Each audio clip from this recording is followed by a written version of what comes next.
दोस्तों इस वीडियो में हम क्लास 12th मैथ्स की एक्सरसाइज 1.1 के क्वेश्चन नंबर 10 से क्वेश्चन नंबर 16 तक करेंगे। इस एक्सरसाइज के बाकी क्वेश्चंस के लिए डिस्क्रिप्शन बॉक्स में प्लेलिस्ट चेक करें।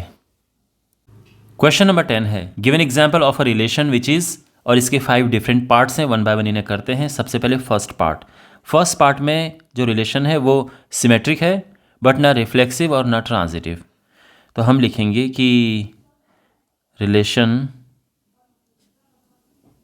ऑन अ सेट, और कोई सेट ए हम ले लेंगे 1 2 3 इस तरह से, is symmetric but neither reflexive nor transitive if R is, अब ये आर होना चाहिए 1 2 और इसका जोड़ीदार यहाँ पे मिलना चाहिए 2 1, बस ये है सिमेट्रिक। तो अगर आर ये हो, ये सिमेट्रिक है। बहुत सारे इसके एग्जांपल्स हो सकते हैं, 2 3 3 2, ये भी सिमेट्रिक है। ओके, यानी जो ये हो उसका रिवर्स करके हमें हमारे पास हो अवेलेबल। अच्छा, ये सिमेट्रिक तो है बट ये रिफ्लेक्सिव क्यों नहीं है? ये रिफ्लेक्सिव इसीलिए नहीं है बिकॉज यहाँ पे 1 1 नहीं है, 2 2 3 3 तीनों होने चाहिए तब जाके वो रिफ्लेक्सिव होता, तो रिफ्लेक्सिव नहीं है। और ट्रांजिटिव भी नहीं है बिकॉज अगर हम देखें कि हमारे पास 1 2 है, 2 1 है, तो इसके लिए हमारे पास 1 1 एंड 2 2 भी होने चाहिए थे, तब जाके वो ट्रांजिटिव भी होता। तो ये ट्रांजिटिव नहीं है। ओके, सेकेंड पार्ट, ट्रांजिटिव हो बट ना रिफ्लेक्सिव हो ना सिमेट्रिक हो। देखो ये बहुत इंटरेस्टिंग है। इंटरेस्टिंग इसलिए है कि अगर हमारे पास वही लिखेंगे हम, रिलेशन ऑन अ सेट ए 1 2 3, ये सेट ले लेते हैं और इसमें रिलेशन अगर हम इस तरह से लिखें केवल और केवल 1 2, केवल 1 2, तो ये जो रिलेशन है ये ट्रांजिटिव है बट ना रिफ्लेक्सिव है ना सिमेट्रिक है।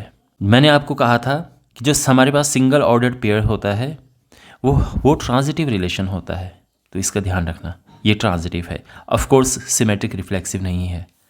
थर्ड पार्ट, अगेन यहाँ पर देखो हमें रिलेशन बताना है जो रिफ्लेक्सिव एंड सिमेट्रिक हो बट ट्रांजिटिव ना हो। तो relation on a set A, set है 1 2 3, is reflexive and symmetric but not transitive if, अब देखो हमें इस तरह से लिखना है कि ये रिफ्लेक्सिव, पहली बात तो ये है रिफ्लेक्सिव होगा अगर हमारे पास 1 1 है, 2 2 है एंड 3 3 तीनों होने चाहिए, तो ये रिफ्लेक्सिव हो गया है। सिमेट्री के लिए हम क्या करते हैं कि 1 2 के साथ 2 1 कर देते हैं, 2 3 और इसके लिए 3 2 होना चाहिए। तो क्लियरली ये सिमेट्रिक भी हो चुका है। बट क्या ये ट्रांजिटिव है? तो ये ट्रांजिटिव नहीं है। उसका रीज़न ये है कि जो ट्रांजिटिव होता है उसमें देखो हमारे पास यहाँ पर 1 2 है, 2 3 है बट 1 3 नहीं है, मतलब 1 2 है, 2 3 है बट 1 3 नहीं है, तो ये ट्रांजिटिव नहीं है। तो इस तरह से अगर हम लिखें कोई रिलेशन तो वो ट्रांजिटिव नहीं होगा बट रिफ्लेक्सिव एंड सिमेट्रिक दोनों है। फोर्थ पार्ट है हमें ऐसा रिलेशन बताना है जो रिफ्लेक्सिव एंड ट्रांजिटिव है बट सिमेट्रिक नहीं है। तो हम लिखते हैं R relation on a set A is reflexive and transitive but not symmetric if, तो यहाँ पर जो रिलेशन है, देखो पहली बात तो ये कि रिफ्लेक्सिव होने के लिए हमारे पास ये तो ज़रूर होने चाहिए, तीनों के लिए होनी चाहिए, और यहाँ पर हम 2 3 लिख देते हैं एक और। अब ये ट्रांजिटिव भी हो चुका है, रिफ्लेक्सिव भी हो चुका है बट सिमेट्रिक नहीं है। सिमेट्रिक क्यों नहीं है? क्योंकि 2 3 के लिए हमें 3 2 होना चाहिए सिमेट्रिक बनाने के लिए, तो ये तो नहीं है। इसके अलावा ये ट्रांजिटिव बिल्कुल है। अगर आप देखें कि हमारे पास यहाँ पे 2 2 है, 2 3 है ना, और इसका इसके साथ ये भी है 2 3। अगेन अगर आप ये देखो कि यहाँ पर 2 3 है, 3 3 है, अगेन 2 3 फिर से है हमारे पास, तो बेसिकली ये जो रिलेशन है this is transitive as well. Fifth part है, और यहाँ हमें बताना है कि सिमेट्रिक एंड ट्रांजिटिव हो बट रिफ्लेक्सिव ना हो। तो रिलेशन ऑन अ सेट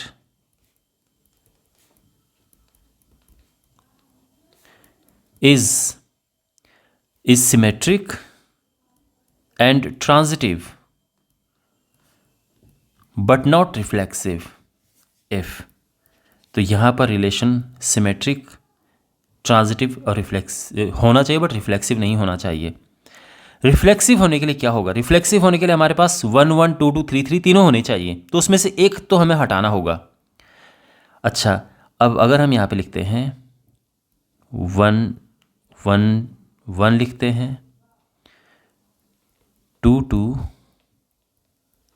1 2 2 1, इतना, तो ये रिलेशन सिमेट्रिक है, बिल्कुल है, क्योंकि हमारे पास 1 2 का रेसिप्रोकल टाइप का, यानी इसका रिवर्स में हमारे पास ये है। ट्रांजिटिव बिल्कुल है, क्योंकि अब देखो 1 2 है, 2 1 है, तो 1 1 भी तो है यहाँ पे, यानी ट्रांजिटिव है ये। अगर आप पलट के इसको लिखें कि 2 1 है, 1 2 है, तो 2 2 भी तो है, यानी ट्रांजिटिव है। बट ये रिफ्लेक्सिव क्यों नहीं है? रिफ्लेक्सिव ये इसीलिए नहीं है बिकॉज यहाँ 3 3 नहीं है, that's why it is not reflexive. Okay, तो इस तरह से ये हमारा ये रिलेशन है। तो आर मतलब ये रिफ्लेक्सिव, ओके, मैंने शॉर्ट में लिखा हुआ, जहाँ जहाँ आर ये रिफ्लेक्सिव। तो आई होप आपको ये सब समझ आ गया होगा। क्वेश्चन नंबर 11 है, show that the relation R in the set A of points in a plane given by this. अब रिलेशन किस तरह से डिफाइन है, किस तरह से गिवन है कि distance of the point P from the origin is same as the distance of the point Q from the origin. अगर आप कोई पढ़ने से घबराहट हो रही है तो मैं आपको समझा देता हूँ कि यहाँ पर हमारे पास ये एक प्लेन है और ये ओरिजिन है, 2 पॉइंट्स ये P और ये Q है। अब ओरिजिन से ये P की डिस्टेंस है और ओरिजिन से ये Q की डिस्टेंस है, और क्वेश्चन में कहा गया है कि ये इक्वल है, बस यही है। ओके, अब हमें ये प्रूव करना है कि ये जो रिलेशन है ये एक इक्विवेलेंस रिलेशन है, और उसके आगे फिर आगे क्वेश्चन कंटिन्यू है, बट इसे हम बाद में देखेंगे। पहले हम इसे प्रूव करते हैं इक्विवेलेंस रिलेशन। इक्विवेलेंस रिलेशन का मतलब है कि कोई रिलेशन रिफ्लेक्सिव, सिमेट्रिक, ट्रांजिटिव तीनों है। तो एक एक करके तीनों प्रूव करते हैं। तो सबसे पहले रिफ्लेक्सिविटी के लिए देखते हैं।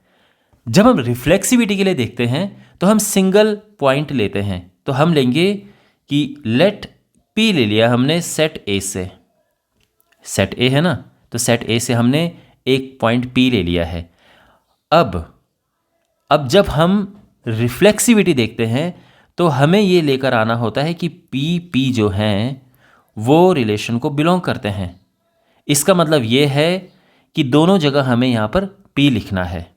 ओके, और बिल्कुल ये ट्रू है भाई, distance of point P from the origin और दोबारा distance of point P from the origin, ये तो सेम ही होंगे ना भाई। दोनों ही, एक पहली बारी हम P से देख रहे हैं तो कोई डिस्टेंस आई, दोबारा हमने P लिया और कोई डिस्टेंस आए, तो दोनों बारी तो सेम आएगा। तो वही हम यहाँ पर लिखेंगे। तो इस तरह से हम लिखेंगे distance of the point P from the origin is same as the distance of the point P from the origin, of course. तो इसका मतलब ये है कि P ये रिलेशन को बिलोंग करते हैं, and therefore relation is reflexive. अब सिमेट्री चेक करते हैं। सिमेट्री के लिए हम 2 पॉइंट्स लेते हैं, 2 एलिमेंट्स लेते हैं। तो P Q हमने ले लिए हैं सेट A से, ठीक है ना, लेट ये। अब यहां पर हम लेकर चलते हैं, देखो सिमेट्री में क्या होता है कि हम लेकर चलते हैं कि ये रिलेशन को बिलोंग करता है, और बाद में फिर हम रिवर्स प्रूव करते हैं कि ये भी रिलेशन को बिलोंग करता है, इस तरह से। और ये बिल्कुल है भाई, P है O से P की डिस्टेंस, Q है O से Q की डिस्टेंस। अब अगर P Q के इक्वल है, और इस बात को मैं अगर उल्टा करके कह दूं कि Q P के इक्वल है, तो बात तो एक ही है। तो बिल्कुल वही जो P का Q के साथ रिलेशन है, वही Q का P के साथ रिलेशन है। तो अब इस चीज़ को हम ऐसे लिखेंगे। तो देखो इफ़ दिस, तो इसका क्या मतलब है? इसका मतलब है बिल्कुल ये जो लाइन यहाँ पर लिखी है कि distance of the point P from the origin is same as the distance of the point Q from the origin. तो इस तरह से हम इसे लिख देंगे, है ना। और अब हम क्या करेंगे कि Q को इधर और P को इधर लिखेंगे। क्यों? क्योंकि भाई अगर P Q की इक्वल है तो Q भी तो P की इक्वल होगा, बात तो एक ही है। तो इस तरह से हम ये लिख देंगे कि distance of the point Q from the origin is same as the distance of point P from the origin. और इसका ये मतलब हुआ कि QP भी रिलेशन को बिलोंग करते हैं। तो अब यहाँ से ये था शुरू, यहाँ से शुरू हुआ, यहाँ पे एंड हुआ, तो हम ये कह सकते हैं देयरफॉर रिलेशन इज सिमेट्रिक।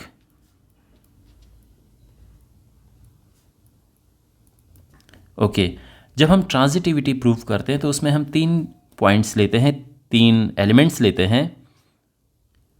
तो हम ले लेते हैं P, Q एंड S ले लेते हैं, ठीक है ना, क्योंकि R हम लेंगे तो वो इससे रिजेंबल करेगा। तो 3 हम एलिमेंट्स ले लेते हैं सेट A से। तो जब हम ट्रांजिटिव प्रूफ करते हैं तो हम लेकर चलते हैं कि पी क्यू बिलोंग करते हैं गिवन रिलेशन को एंड क्यू एस भी बिलोंग करते हैं गिवन रिलेशन को। ओके, और हमें अब ये लेकर आना है कि P और S भी बिलोंग करते हैं रिलेशन को, ये हम लेकर आएंगे। तो ठीक है, अब अगर पी क्यू आर को बिलोंग करते तो जैसा हमने यहाँ पर लिखा था बिल्कुल यही हम यहाँ पर लिखेंगे इस तरह से, है ना, कि P का ओरिजिन से डिस्टेंस इक्वल्स टू Q का ओरिजिन से डिस्टेंस, एंड ये भी हम लिखेंगे। तो अब P की जगह पे Q हो गया, Q की जगह पे S हो गया, तो ये हम लिखेंगे इस तरह से, ठीक है। तो क्यू एस आर को बिलोंग करते हैं, इसका मतलब ये है कि Q का ओरिजिन से डिस्टेंस इक्वल्स टू S का ओरिजिन से डिस्टेंस।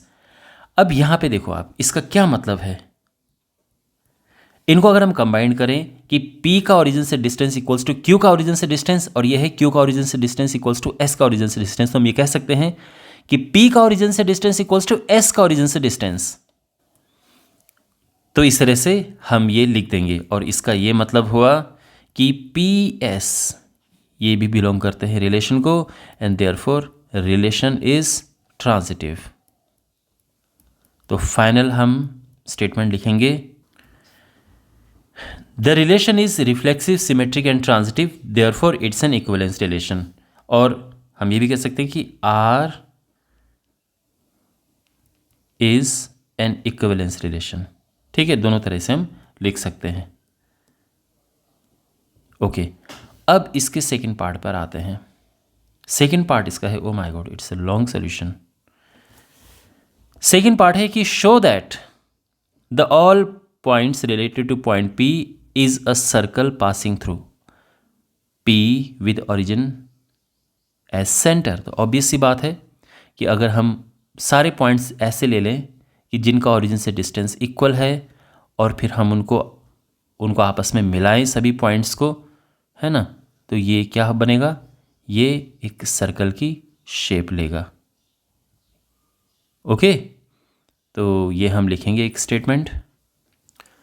तो इस तरह से हम अपना फाइनल स्टेटमेंट फ्रेम करेंगे कि since O P equals to O Q equals to O S, ये एस ले लो and so on, that is all the points of the set are equal distance from the centre. जब सभी points centre से equal distance पे हैं तो ये क्या हो गए, रेडियाई हो गए, है ना। तो हम ये कह सकते हैं कि देयरफॉर द पॉइंट्स लाई, या these points, all these points lie on the circumference of the circle that passes through, जो कि पॉइंट P से पास होता है और जिसका सेंटर O पर है, therefore they form a circle। Okay, इस तरह से आप स्टेटमेंट लिखेंगे। क्वेश्चन नंबर 12 है, show that the relation R defined in the set A of all triangles R. यहाँ पर रिलेशन है कि T1 is similar to T2, यानी ट्राइंगल जो है वो आपस में सिमिलर है। हमें शो करना है कि इक्विवेलेंस रिलेशन है और फिर आगे इसका क्वेश्चन है वो हम बाद में देख लेंगे। पहले इसको इक्विवेलेंस प्रूव करते हैं, यानी रिफ्लेक्सिव, सिमेट्रिक, ट्रांजिटिव तीनों होना चाहिए। तो देखते हैं, तो सबसे पहले इसकी रिफ्लेक्सिविटी के लिए देखते हैं। जब रिफ्लेक्सिविटी के लिए देखते हैं तो हम एक एलिमेंट लेते हैं। तो हमने एक ट्राइंगल T1 ले लिया है सेट गिवन सेट ए से, ओके, नाउ सिंस, अब देखो रिफ्लेक्सिविटी के लिए क्या करना होता है कि हम T1 ये प्रूव करते हैं कि ये रिलेशन को बिलोंग करता है, ये हमें लेके आना होता है, जो कि बड़ा सिंपल है कि सिंस कोई ट्रायंगल T1 है इज सिमिलर टू T1, यानी कोई ट्रायंगल खुद से सिमिलर तो होता ही है ना, तो यानी ये इसे बिलोंग करता है, देयरफॉर रिलेशन इज रिफ्लेक्सिव। अब हम सिमेट्री के लिए देखते हैं। सिमेट्री में दो एलिमेंट्स लेते हैं, तो हम एक T1 और एक T2 ये हमने ले लिया है सेट ए से।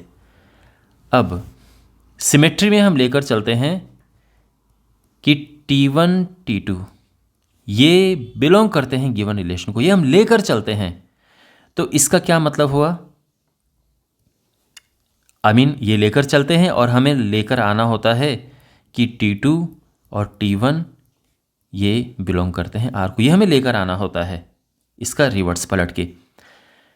तो देखते हैं क्या ऐसा है या नहीं है। T1 T2 रिलेशन को बिलोंग करते हैं, इसका क्या मतलब है, इसका मतलब तो यही क्वेश्चन में लिखा है कि T1 is similar to T2, तो ये है T1 is similar to T2। अब अगर T1 T2 के सिमिलर है तो T2 भी तो T1 के सिमिलर होगा, बिल्कुल होगा। तो इसका मतलब ये है कि ये T2 T1 ये रिलेशन को बिलोंग करते हैं, और इसका मतलब ये है कि R is therefore relation is symmetric.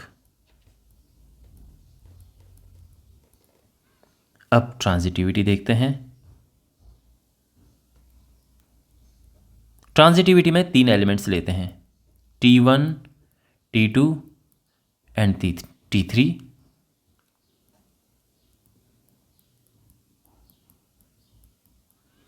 Set ए से हमने ये तीन एलिमेंट्स ले लिए हैं, और यहां पर हम लेकर चलते हैं कि T1 T2 ये बिलोंग करते हैं R को, एंड T2 T3 ये बिलोंग करते हैं R को, और हमें लेकर आना होता है कि T1 T3 ये R को बिलोंग करते हैं।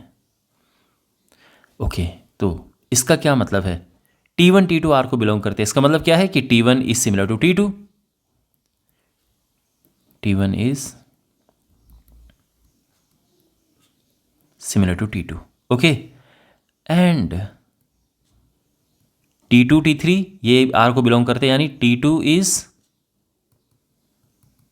Similar to T3। अब T1 T2 के सिमिलर है, T2 T3 के सिमिलर है, तो हम इस नतीजे पर पहुंच सकते हैं कि T1 T3 के सिमिलर है, ओके, और हम ये कह सकते हैं कि देयरफॉर ये है, देयरफॉर रिलेशन इज ट्रांजिटिव,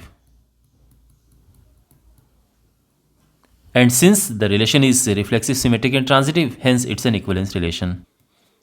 तो इस तरह से हम अपना फाइनल स्टेटमेंट लिख देंगे। अब इस क्वेश्चन का सेकंड पार्ट है कि एक ट्रायंगल हमारे पास T1 है जिसकी ये साइड्स हैं, T2 ट्रायंगल की ये साइड है, और T3 एक ट्रायंगल है जिसकी ये साइड्स हैं, तो कौन किसके साथ रिलेटेड है।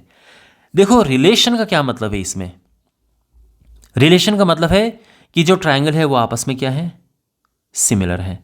सिमिलर ट्रायंगल्स के साइड्स का रेशियो सेम होता है, यानी साइड्स प्रोपोर्शन में होती हैं।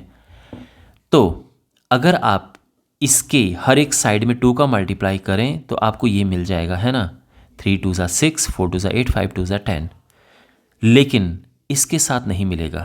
तो हम ये कह सकते हैं कि जो T1 है ये T3 के प्रोपोर्शन में है, T3 से रिलेटेड है। तो इसको लिखने का तरीका ये होगा कि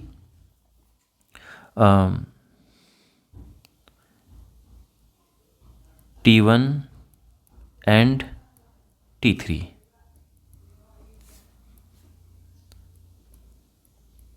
रेशियो ऑफ देयर साइड्स, क्या है रेशियो, 3/6, दूसरा है 4/8 और तीसरा है 5/10। आप देख सकते हैं 3 4 5, दूसरे का 6 8 10 है ना ये। तो ये इक्वल है। तो since sides are in proportions, since sides are in proportion,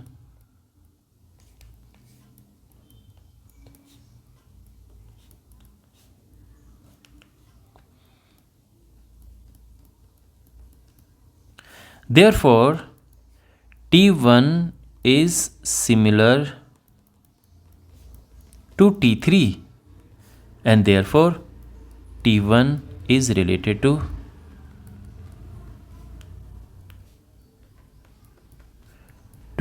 T3. Okay, but sides of T1 and T2 or T2 and T3 are not in proportion, therefore T1 and T2 और T2 and T3 are not related. इस तरह से है ये। तो I hope आपको समझ आ गया होगा। ये हम अपना पूरा स्टेटमेंट लिखेंगे। ओके, क्वेश्चन नंबर 13 है, show that the relation R defined in the set A of all polygons this. तो सेट इस तरह से गिवन है और सेट में क्या है कि P1 and P2 have same number of sides. तो जो पॉलीगन्स हैं सेम नंबर ऑफ साइड्स हैं, ये है जो गिवन रिलेशन है। हमें प्रूव करने की इक्विवेलेंस रिलेशन है।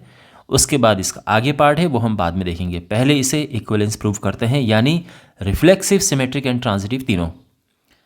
तो सबसे पहले हम रिफ्लेक्सिविटी के लिए देखेंगे। रिफ्लेक्सिविटी में एक एलिमेंट लेते हैं, तो हम ले लेंगे let P1 belongs to the given set, जो सेट क्वेश्चन में है ए।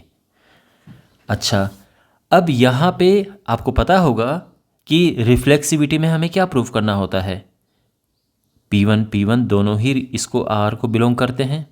रिफ्लेक्सिविटी में दोनों सेम होते हैं ना, और वो बिल्कुल ट्रू है। अगर मैं यहाँ पर P1 लिख दूँ तो P1 and P1 have same number of sides. Obvious सी बात है भाई, P1 एक पॉलीगन है और दूसरा भी मैं P1 ही ले रहा हूँ, तो दोनों में तो same he number of sides होंगे ना, सेम ही पॉलीगन की हम बात कर रहे हैं। तो यहाँ पे लिखेंगे कि since P1 and P1 have same number of sides,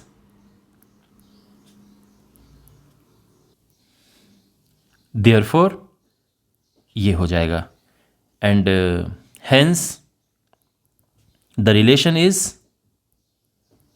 reflexive. अब सिमेट्री के लिए चेक करते हैं।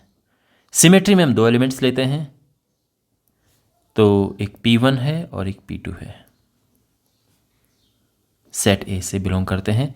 और सिमेट्री में हम पहले लेकर चलते हैं कि P1 P2 ये बिलोंग करते हैं R को, और बाद में हम लेकर आते हैं कि P2 P1 भी R को बिलोंग करते हैं। अगर ऐसा होता है तो ये सिमेट्रिक होगा, जो कि बड़ा इजी है। कैसे, देखो इसका क्या मतलब है, P1 P2 R को बिलोंग करते हैं, इसका क्या मतलब है भाई, तो क्वेश्चन में ही गिवन है ना P1 P2, यानी P1 and P2 have same number of sides. और इसका क्या मतलब है, अगर P1 एंड P2 में सेम नंबर ऑफ साइड्स होंगी तो इसका रिवर्स भी ट्रू होगा, यानी P2 एंड P1 में भी सेम नंबर ऑफ साइड्स होंगी, क्योंकि बात तो वही है। तो हम इस कंक्लूजन पर पहुंच सकते हैं कि P2 P1 भी रिलेशन को बिलोंग करते हैं, यानी जो रिलेशन है वो सिमेट्रिक है। ट्रांजिटिविटी के लिए हम तीन एलिमेंट्स लेते हैं, तो यहाँ पर हमने P1 P2 और P3 ये ले लिए हैं, सेट ए को बिलोंग करते हैं। अब ट्रांजिटिविटी में हम शुरुआत कहाँ से करते हैं कि P1 P2 बिलोंग करते हैं गिवन रिलेशन को, एंड P2 P3 ये भी बिलोंग करते हैं गिवन रिलेशन को। ओके, इसका क्या मतलब हुआ, इसका मतलब ये है कि P1 and P2 have same number of sides and P2 and P3 have same number of sides. ठीक है, P1 and P2 have same number of sides क्योंकि ये रिलेशन को बिलोंग करता है, and P2 and P3 have same number of sides because ये भी relation को बिलोंग करता है। तो इसका क्या मतलब है, इसका मतलब ये है कि P1 and P3 have same number of sides, और इसका मतलब ये है कि P1 P3 बिलोंग करते हैं गिवन रिलेशन को, therefore relation is transitive. Okay, and because the relation is reflexive, symmetric and transitive, therefore it's an equivalence relation. तो ये है, इस तरह से हम अपना स्टेटमेंट लिखेंगे फाइनल. बट क्वेश्चन अभी ख़त्म नहीं हुआ है. यहाँ पर लिखा है what is the set of all elements in A related to the right angle triangle with sides this. अब देखो, साइड्स की लेंथ से कोई लेना देना नहीं है, क्योंकि बात की है नंबर ऑफ साइड्स की यहाँ पर. तो यहाँ पे जो ए होगा वो एक ऐसा सेट होगा जिसमें नंबर ऑफ साइड्स 3 होंगी, 3 साइड्स होंगी. इसका मतलब ये है, और ध्यान रखना अगेन राइट ट्रायंगल से कोई मतलब नहीं है. ओके, अगेन बिकॉज केवल नंबर ऑफ साइड्स की बात की है. तो जो सेट ए होगा वो क्या होगा? Set of all the triangles, because triangle में साइड 3 होती हैं. ठीक है, तो फाइनल स्टेटमेंट हम इस तरह से लिखेंगे, since a triangle has 3 sides, तो ए जो होगा set of polygons with 3 sides. Okay, इसका मतलब कि ए जो है वो है set of all the triangles. तो इस तरह से हम ये आंसर लिखेंगे इस क्वेश्चन का. ठीक है, क्वेश्चन नंबर 14 है, let L be the set of all lines in X Y plane and R be the relation in L defined as this. L1 is parallel to L2. यही relation है. तो हमें show करना है कि equivalence relation है, और उसके बाद सेकंड पार्ट हम बाद में देख लेंगे. पहले इससे reflexive, symmetric and transitive prove करते हैं. रिफ्लेक्सिविटी के लिए हम एक एलिमेंट लेते हैं, तो let L1 belongs to the given set. Given set L है तो हम L ले लेंगे. ओके, अब यहाँ पर since L1 is parallel to L1, कोई भी लाइन अपने पैरेलल होती है, हम ये मानते हैं कि ये लाइन है, और अगर मैंने इसी के ऊपर एक लाइन दूसरी भी ड्रॉ कर दी है, तो बिकॉज इनका स्लोप सेम है तो हम कह सकते हैं कि ये पैरेलल है. तो हम ये कह सकते हैं कि L1 and L1 belong to R and therefore R is reflexive. अब सिमेट्री के लिए देखते हैं. सिमेट्री में क्या करते हैं, 2 एलिमेंट्स हम लेते हैं, तो हमने L1 एंड L2 ले लिए हैं. अब ये हम लेकर चलते हैं कि L1 L2 बिलोंग करते हैं R को, और बाद में हमें उल्टा प्रूफ करना होता है, L2 L1 भी बिलोंग करेंगे R को. तो बिकॉज L1 L2 R को बिलोंग करते हैं, तो हम क्या कह सकते हैं कि L1 is parallel to L2, because यही तो रिलेशन है. अब सिंस L1 L2 के पैरेलल है, तो L2 भी तो पैरेलल होगा L1 के, और हम ये कह सकते हैं कि L2 L1 बिलोंग करते हैं गिवन रिलेशन को, and therefore R is symmetric.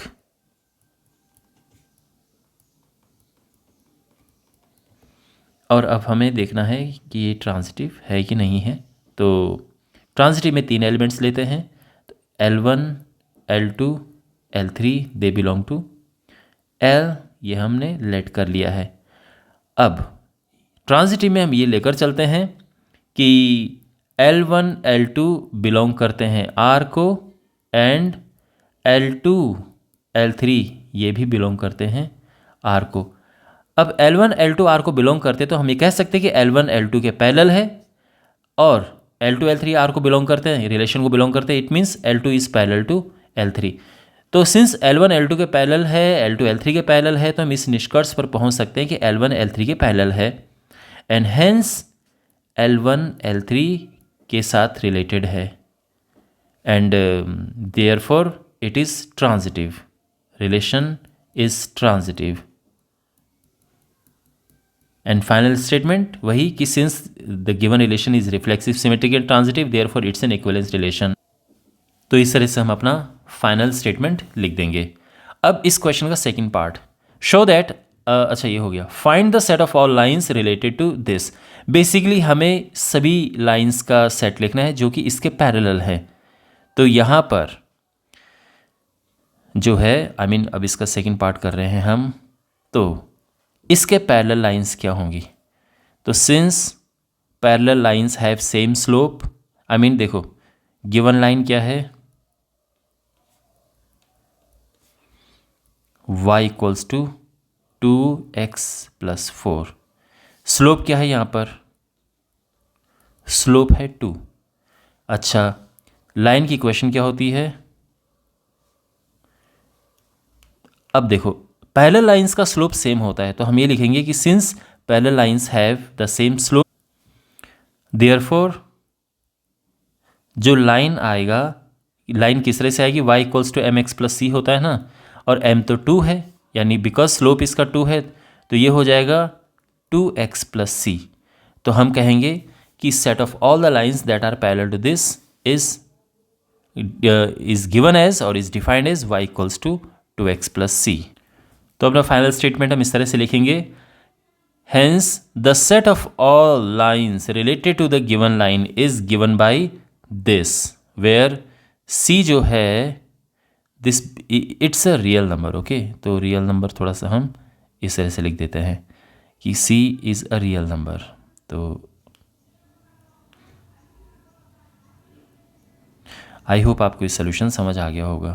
Question number 15 है और यहाँ पर ये सेट है, रिलेशन गिवन है, हमें बताना है रिफ्लेक्सिव सिमेट्रिक ट्रांजिटिव क्या है क्या नहीं है। ऑप्शंस दिए हैं, एक करेक्ट है इनमें से। तो देखो ये देखने से लग रहा है कि रिफ्लेक्सिव तो बिल्कुल है, बिकॉज 1 1 2 2 3 3 4 4 तो हैं, रिफ्लेक्सिव है। सिमेट्रिक नहीं है क्योंकि 1 3 है 3 1 नहीं है। ट्रांजिटिव के लिए 1 2 है, 2 2 है, यहाँ पर 1 3 है, 3 3 है, 1 3 है, 3 2, हाँ ये ट्रांजिटिव भी है, बिल्कुल ट्रांजिटिव। ये देखो ट्रांजिटिविटी में क्या होता है कि जैसे 1 3 है, फिर हमें 3 का जोड़ीदार यहाँ पर चाहिए जो यहीं हो, तो 3 के लिए हमारे पास 3 2 है और 3 3 भी है, और पहले का तीसरे से होना चाहिए जो कि है 1 2 भी है यहाँ पर। और कोई भी ऐसा नहीं है कि जो भी हम 2 पेयर लें तो इससे इस तरह से पहला और तीसरा, पहला ये एलिमेंट और ये एलिमेंट से बनने वाला जो ये पेयर है वो न हो, ऐसा यहाँ पर बिल्कुल नहीं आपको दिखेगा। कहने का मतलब है ट्रांजिटिव भी है ये। अब अगर आपके पास एग्ज़ाम में क्वेश्चन आता है सीधे MCQs में तो आप टिक मार सकते हैं, बट अगर क्वेश्चन में ऑप्शंस नहीं गिवन है और आपको प्रॉपर तरीके से करना है तो कैसे करेंगे मैं आपको बताता हूँ। सबसे पहले चेक करेंगे इसकी रिफ्लेक्सिविटी, बिकॉज ये रिफ्लेक्सिव है। मैंने आपको बताया था कि जो चीज़ें हम पॉजिटिव में प्रूव करते हैं कि वो हैं, उसमें हमें नंबर नहीं लेने चाहिए, एग्जाम्पल नहीं लेने चाहिए। तो यहाँ पर हम एलिमेंट लेते हैं कि लेट ए ले लिया हमने, ठीक है ना, ए बिलोंग्स टू कोई जो गिवन सेट है, गिवन सेट को नाम नहीं दिया है तो मैं इस तरह से लिख देता हूँ कि कोई एलिमेंट हमने ले लिया। ए इसलिए लिखा है कि इनमें से कोई भी हो सकता है। अब यहाँ पर जो है 1 1 भी है, 2 2 भी है, 3 3 भी है, 4 4 भी है, तो since A belongs to R for every element that belongs to this, therefore relation is reflexive। तो इस तरह से हम लिखते हैं, ओके। अब सिमेट्री के लिए चेक करते हैं। अब सिमेट्री नेगेटिव में हमें प्रूफ करना है, तो नेगेटिव में प्रूफ करने के लिए सीधा बेस्ट एग्जाम्पल ले लो एक। तो यहाँ पर देखो 1 3, हम 1 2 का भी एग्जाम्पल ले सकते हैं क्योंकि 2 1 भी नहीं है यहाँ पे। तो यहाँ पर since 1 2 belongs to R but 2 1 doesn't belong to R, therefore relation is not symmetric. अब ट्रांजिटिव प्रूफ करना है। ट्रांजिटिव हमें यस में प्रूफ करना है, तो यस में अगेन प्रूफ करने के लिए हम नंबर्स नहीं लेंगे, हमें ABC लेना है। तो लेट ABC हमने ले लिए हैं यहाँ से। अब ये कोई भी 3 एलिमेंट्स इनमें से हो सकते हैं, इसलिए ABC हमने लिया है। तो we can see that clearly, we can see that if AB belongs to R and BC belongs to R, it implies AC belongs to R. Therefore, it is transitive. Relation is transitive. तो ये लिखने का इसका proper तरीका होता है, इस तरह से हम लिखते हैं. Okay. Question number 16 and it's a very simple question. हमारे पास ये रिलेशन गिवन है और हमें बताना है कि कौन सा ये रिलेशन को बिलोंग करता है. तो देखो A B-2 है और B 6 से बड़ा है. तो B 6 से बड़ा है तो पहला वाला तो बिल्कुल नहीं होगा, और जो पहला वाला है A है वो B-2 होना चाहिए. तो B-2 तो इसमें ही है, बाकी में तो है नहीं. तो clearly option C is correct. ठीक है. और इसी के साथ ये एक्सरसाइज कंप्लीट होती है. मैं उम्मीद करता हूँ कि आपको सभी क्वेश्चंस अच्छे से समझ आए होंगे. इस चैप्टर के बाकी वीडियोस के लिए डिस्क्रिप्शन बॉक्स में प्लेलिस्ट चेक करें. चैनल को ज़रूर सब्सक्राइब करें और फ्रेंड्स के साथ में शेयर करें. मिलते हैं अगले वीडियो में. Take care.